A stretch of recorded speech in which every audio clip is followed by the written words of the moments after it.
In this next set of exercises, we will be working with rational expressions, adding and subtracting them.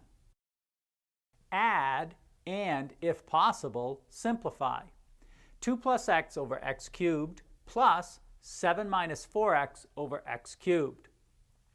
In order to add two rational expressions, the denominators must be the same, and they are x cubed, and therefore we add the numerators. 2 plus x plus 7 minus 4x, and we put it all over the same denominator, x cubed, and therefore we can simplify the numerator.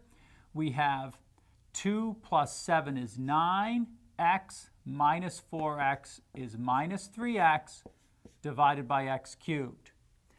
You do look to simplify. However, this particular rational expression is as simplified as possible. That is the final answer.